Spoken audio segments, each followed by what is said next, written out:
नमस्कार, नमस्कार, नमस्कार. Vanakkam, Eppadi irkeenga? How are you? Thanks for joining on my show.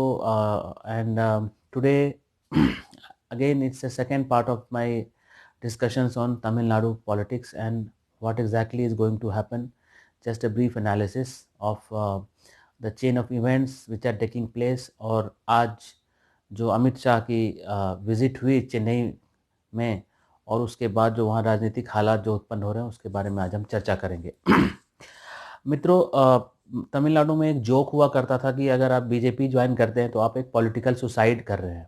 There used to be a joke in Tamil Nadu that if you are joining a BJP you are committing a political suicide. और ये सही बात था, joke नहीं था, ये सच्चाई थी. इट वाज अ रियलिटी कि कभी भी बीजेपी का कोई खास प्रभाव नहीं रहा है तमिलनाडु में और बामुश्किल उस 3 से 5% का उसका वोट शेयर फ्लक्चुएट करता रहा है.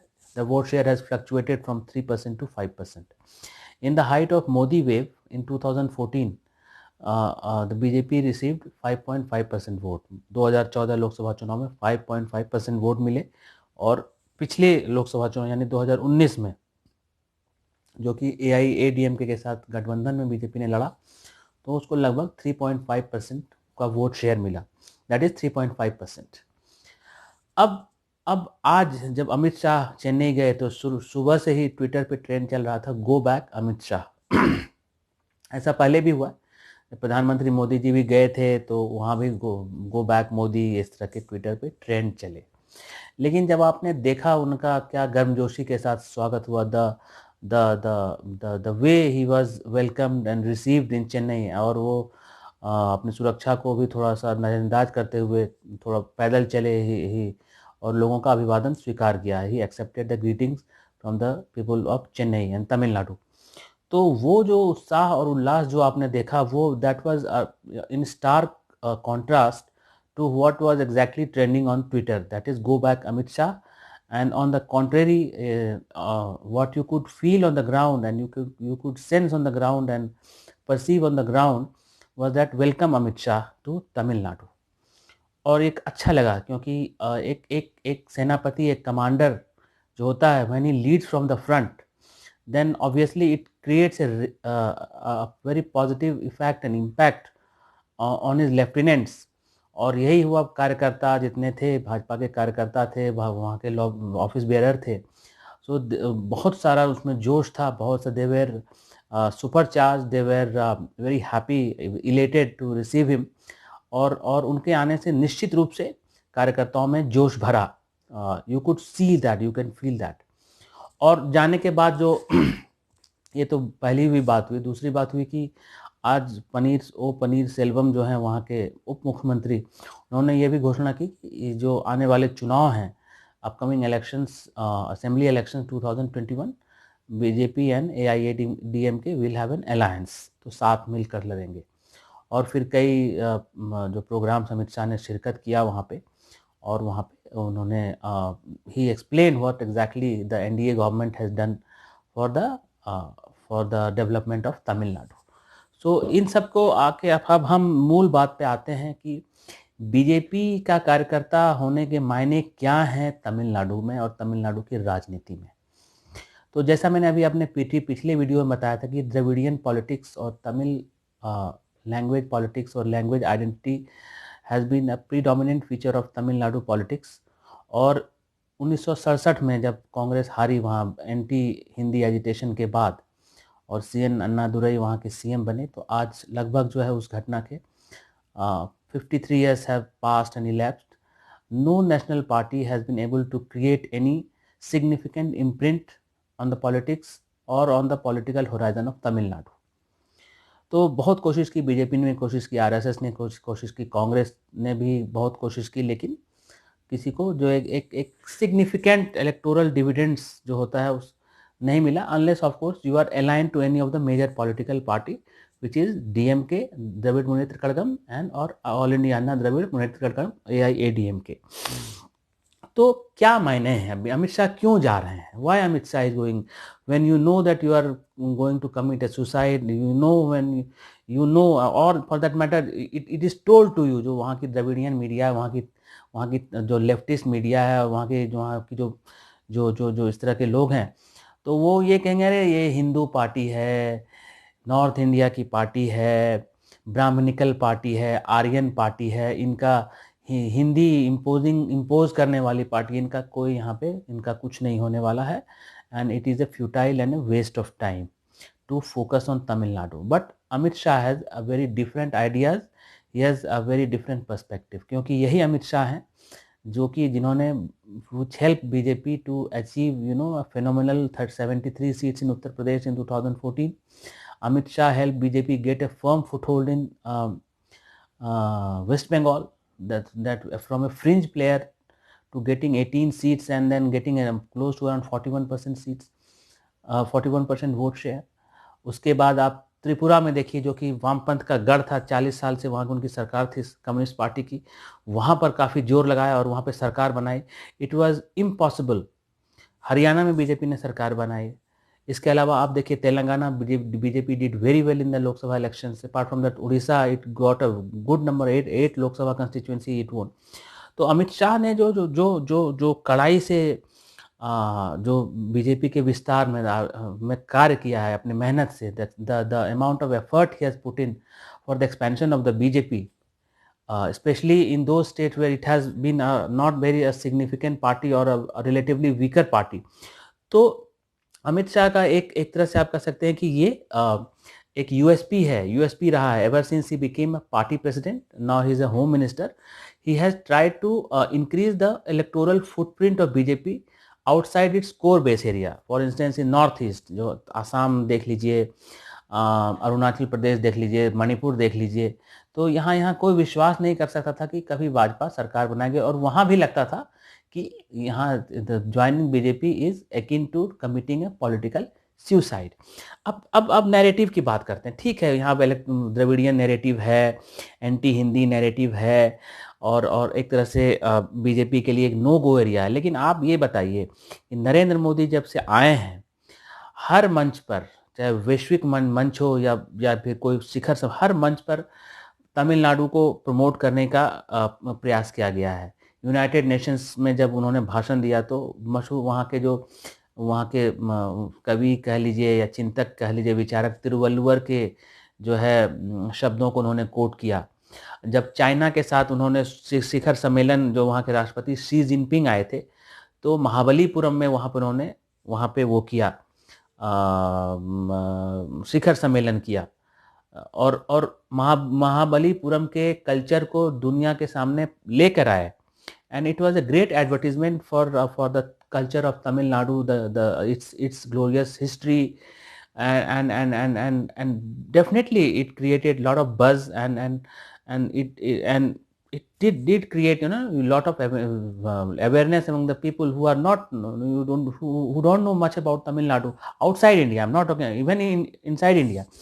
तो हर वो मंच पे, इसके अलावा बहुत सारे डेवलपमेंट के काम है, खास करके डिफेंस कॉरिडोर जो है तमिलनाडु में. इसके अलावा आप सागरमाला प्रोजेक्ट है, जो कि पूरे कोस्टल रोड्स का कनेक्टिविटी है, right from Chennai to Cuddalore, Nagapattinam, Ramanathapuram up to Rameswaram. और ये आप वहाँ तक जो है सागरमाला का प्रोजेक्ट, यहाँ गुजरात से लेकर पश्चिम बंगाल तक की आप कह लीजिए बन. तो बीजेपी ने बिल्कुल भी in spite of having no electoral prospects, और it tried to it never it always supported for the development, it's always supported to the development of Tamil Nadu. अब नैरेटिव समझिए. देखिए, जो छोटी छोटी पार्टियां होती हैं, जो रीजनल पार्टीज होती हैं, उनका एक बायस होता है, रीजनल बायस, और हर राज्य में है. आप इंडिया में कहीं से भी देख लीजिए तो एक छोटी छोटी आपको जो रीजनल पार्टीज होती हैं. बट इस बजाबते इसके, जब कांग्रेस पोल पोजीशन में हुआ करती थी तब भी इस रीजनल पार्टीज होते थे, तब भी कांग्रेस को हर उस राज्य में जहां उसका प्रभाव कम भी हो, 5%, 10%, 15% वोट मिलते थे. वो कौन थे वो लोग?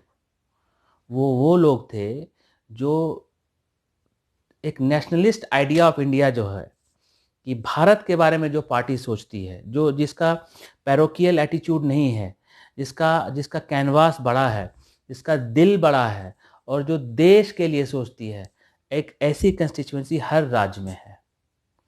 और तमिलनाडु में जो 3% या 5% वोट है, या आंध्र प्रदेश में जो 2% 5% वोट है बीजेपी को हर हमेशा मिलते रहे हैं तेलंगाना में, वो कौन लोग हैं?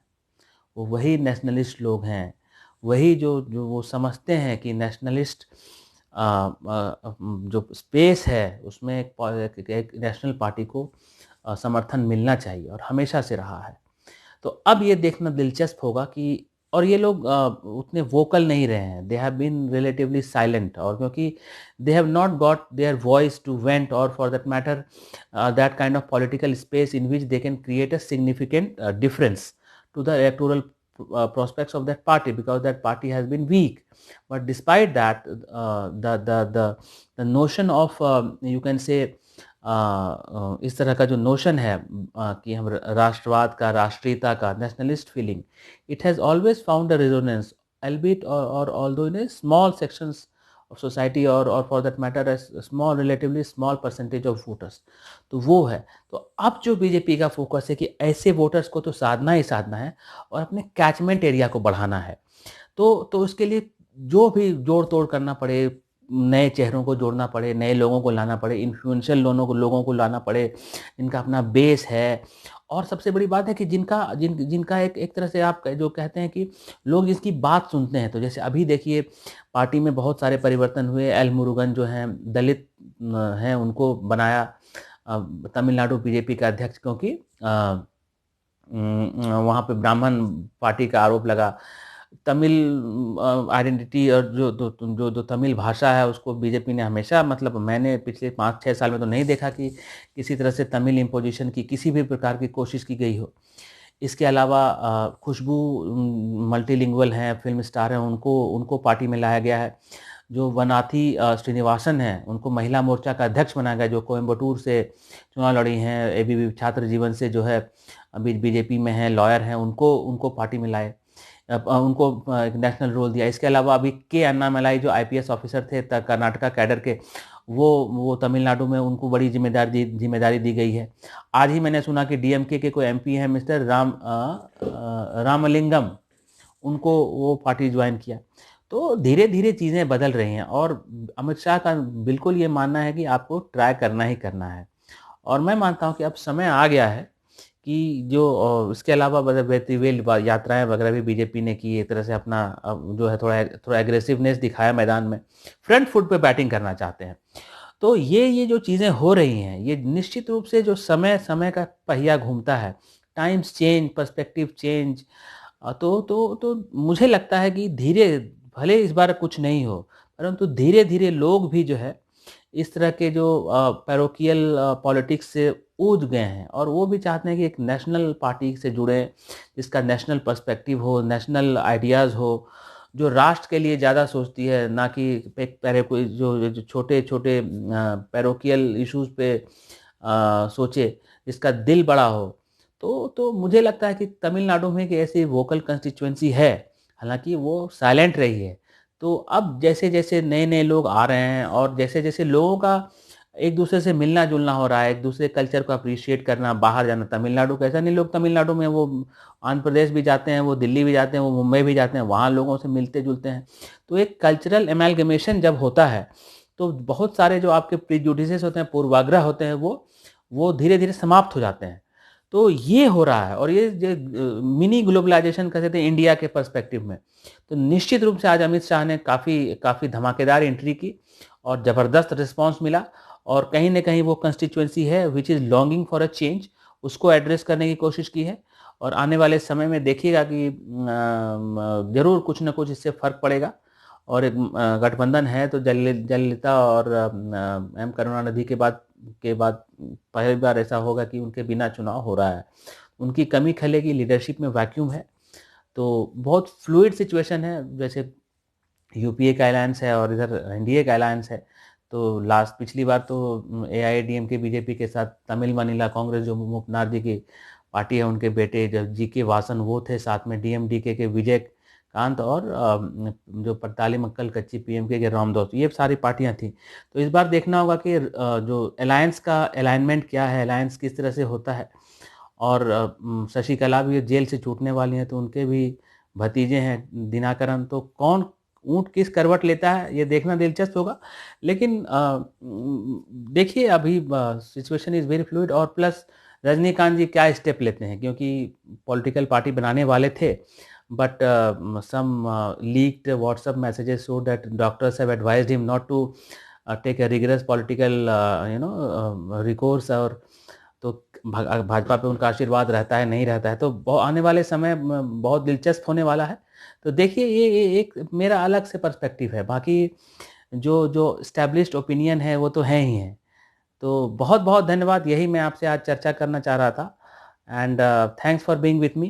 तो रोम्बे रोम्बे रोम्बे रोम्बे नंदरी, थैंक्स, मैनी मैनी थैंक्स, धन्यवाद गुरु, एंड गुड नाइट।